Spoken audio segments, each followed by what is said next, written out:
नमस्कार, हमारे चैनल में आपका स्वागत है। मैं हूं रामचंद्र मौर्य। साथियों, किसान आक्रोश बहुत तेजी से बढ़ रहा है।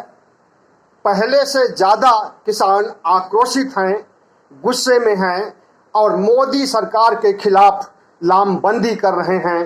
एक नए आंदोलन, जिसे किसान आंदोलन पार्ट 2 के रूप में जाना जा सकता है, उसकी शुरुआत हो चुकी है। और इस बार का आंदोलन सिर्फ किसानों का नहीं रहेगा, बल्कि महंगाई से जूझ रहे लोगों का होगा, बेरोजगारों का होगा, जिनकी की मौतें आजकल बढ़ गई हैं, आत्महत्याएं बढ़ गई हैं बेरोजगारों की। आपको मालूम होना चाहिए कि 2012 से लेकर के 2022 तक 7.5 लाख किसान 7.5 लाख बेरोजगार आत्महत्या कर चुके हैं। और किसान आंदोलन के दौरान 750 किसान बलिदान हो चुके हैं इस देश के लिए। लेकिन किसान आंदोलन जब खत्म किया गया था, तो जो सरकार ने वादा किया था, उन वादों को पूरा नहीं किया। लगभग 6-7 वादे थे गवर्नमेंट के, जिसमें से खास वादे थे एमएसपी पर की गारंटी के लिए कानून बनाना, उसके लिए कमेटी बनाना। कमेटी यह डिसाइड करेगी कि कैसे कानून बनेगा, कानून में क्या क्या रियायतें दी जाएंगी। आज तक 7 महीने हो गए, आज तक कमेटी गठित नहीं हुई है। किसान आंदोलन जिस तरह से पिछले साल खत्म किया गया था, शर्तों के आधार पर खत्म किया गया था, और उस समय किसानों ने कहा था कि किसान आंदोलन समाप्त नहीं हो रहा है, बल्कि स्थगित किया जा रहा है। और अगर सरकार नहीं झुकती है, सरकार किसानों की मांगे नहीं मानती है, तो फिर से किसान आंदोलन शुरू हो जाएगा। और किसानों का वह अंदेशा, वह अनुमान सही भी साबित हुआ है कि किसानों की शर्तों को भारत सरकार ने, मोदी सरकार ने स्वीकार नहीं किया है। और न तो एमएसपी पर गारंटी का कानून बनाने की पहल की गई है, और न शहीद हुए 750 किसानों को सहायता राशि, उनके परिवारों को सहायता राशि देने का काम किया गया है, न गिरफ्तार हुए किसानों को रिहा किया गया है। और भी मांगे जो किसानों की थी, उस पर भी सरकार ने संवेदनशील ढंग से कार्रवाई नहीं किया, बल्कि नजरअंदाज किया है। तो इस तरह से किसान आंदोलन पार्ट 2 की शुरुआत होने जा रही है, और इनका 1.5 महीने का खाका तैयार हो गया है कि क्या क्या आंदोलन में करना है और कैसे करना है। और पिछली बार के आंदोलन से, पार्ट 1 के आंदोलन से इस बार ज़्यादा शक्तिशाली, ज़्यादा दमदार आंदोलन करने की योजना बनाई गई है। तो सबसे पहले 12 जुलाई को ज्ञापन देंगे किसान। हर राज्यों में जिला कार्यालय के सामने, जिलाधीश के ऑफिस के सामने, कचहरी में ज्ञापन देंगे किसान अपनी मांगों के लिए। उसके बाद 21 जुलाई को भारत बंद, यानी चक्का जाम किया जाएगा पूरे देश भर में। किसान आंदोलन की शुरुआत वहीं से होगी। आपको मालूम होना चाहिए कि इस बार किसान आंदोलन में सिर्फ पंजाब, पश्चिमी उत्तर प्रदेश और हरियाणा के ही किसान नहीं रहेंगे, बल्कि तमिलनाडु, केरल और दूर दूरांतर राज्यों से भी किसान आ रहे हैं, और उनका समर्थन मिल रहा है, और वह संयुक्त किसान मोर्चे का साथ देंगे। न सिर्फ दूर दराज के किसान, बल्कि बेरोजगारी से जूझ रहे, खास करके अग्निपथ के दौरान हिंसा आंदोलन करने वाले बिहार, उत्तर प्रदेश, मध्य प्रदेश, तमाम राज्यों के बेरोजगार भी किसान आंदोलन में शामिल हो रहे हैं। लेकिन उनके साथ शर्त यह रखी गई है कि आंदोलन हिंसक नहीं होगा, बल्कि गांधीवादी तरीके से होगा, अहिंसक होगा, शांतिप्रिय ढंग से आंदोलन किया जाएगा, जैसे पिछली बार शांतिपूर्वक आंदोलन किया गया था। दिल्ली के चारों बॉर्डर को चारों तरफ से घेर लेने के लिए योजनाएं बनाई जा रही हैं। और आपको बता दें कि टिकरी बॉर्डर पर से किसान उस समय भी टस से मस नहीं हुए थे। बहुत से किसान अभी भी धरना देते हुए बैठे हुए। उन्हें अंदेशा था कि मोदी सरकार वादा खिलाफी करेगी, और उसने किया भी।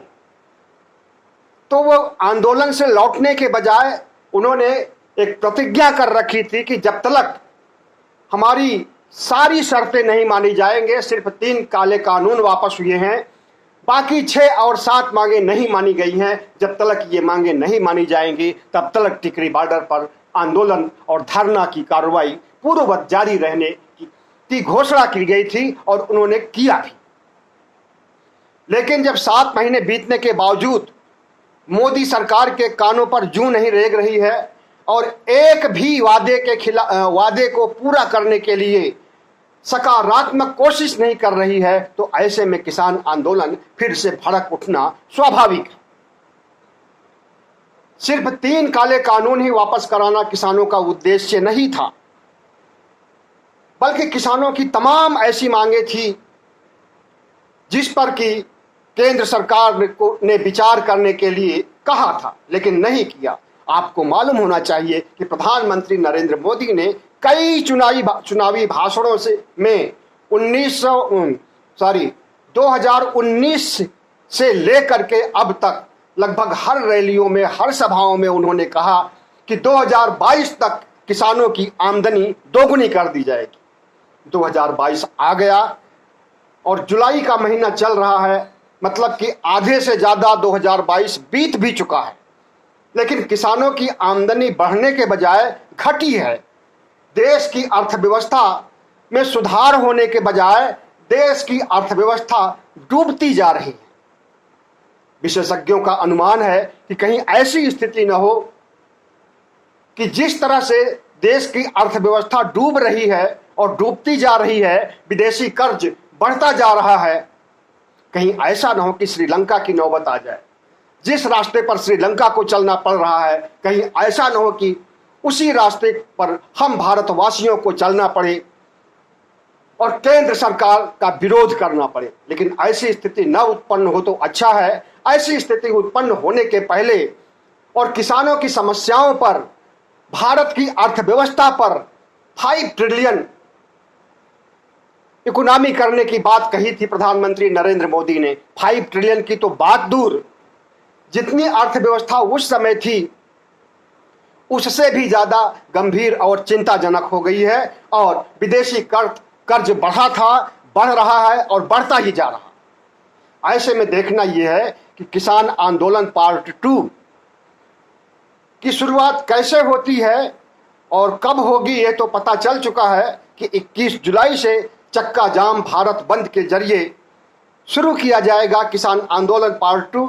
लेकिन अब इस बार क्या क्या इसमें शर्तें होंगी, क्या क्या इसमें मांगे होंगी, इसे भी देखना जरूरी है। सबसे बड़ी बात तो निजीकरण पर रोक लगाने की बात, सरकार के ऊपर दबाव डाला जाएगा।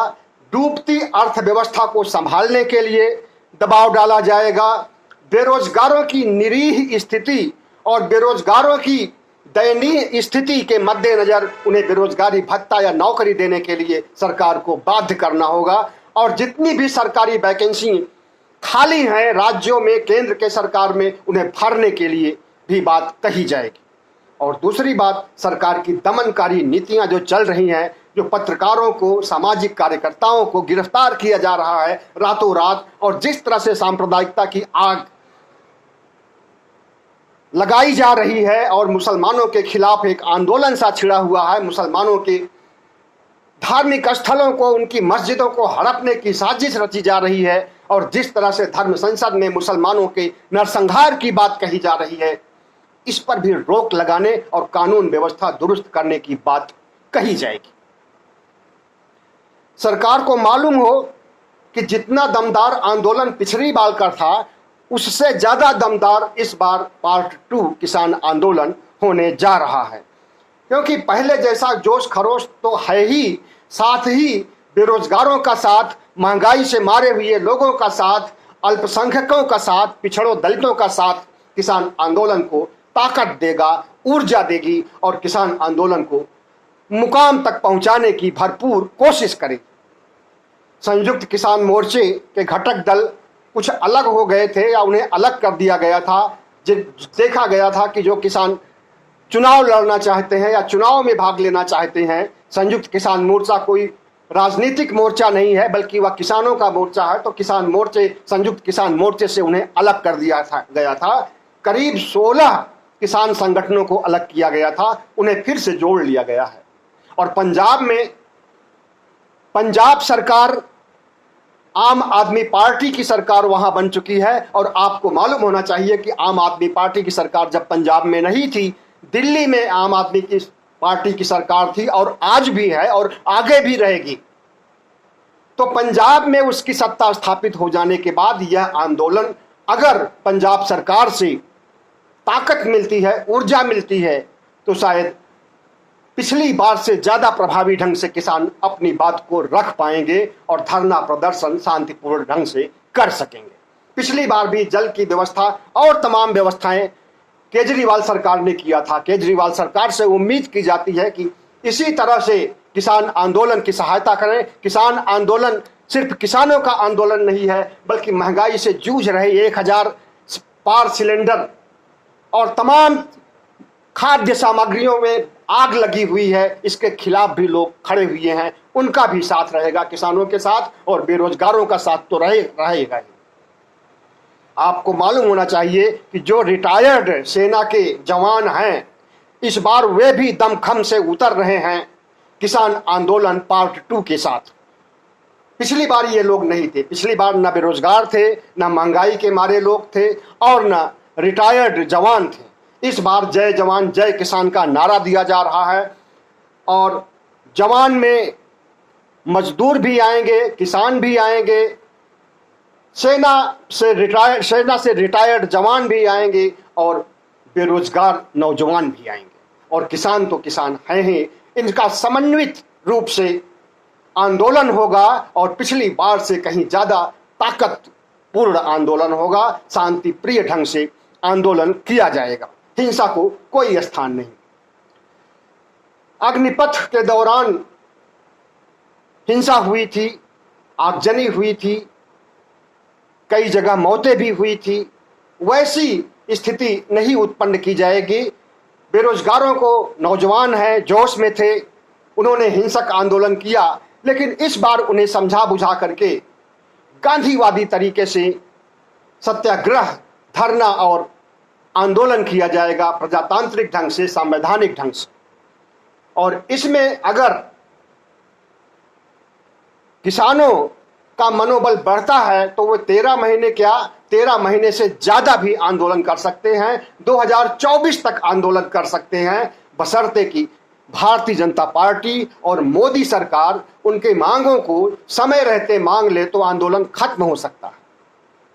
हम तो कहते हैं कि किसानों को अपनी मांगों में CAA, NRC और भी जितने इनके दमनकारी कानून हैं उनको भी शामिल कर लेना चाहिए, क्योंकि यही ऐसा आंदोलन है जो मोदी सरकार को एक बार घुटनों पर लाया था, माफी मंगवाया था, और फिर से घुटनों पर लाएगा, माफी मंगवाएगा, अपनी बात को पुरजोर ढंग से रखेगा और अपनी बातों को मनवाएगा।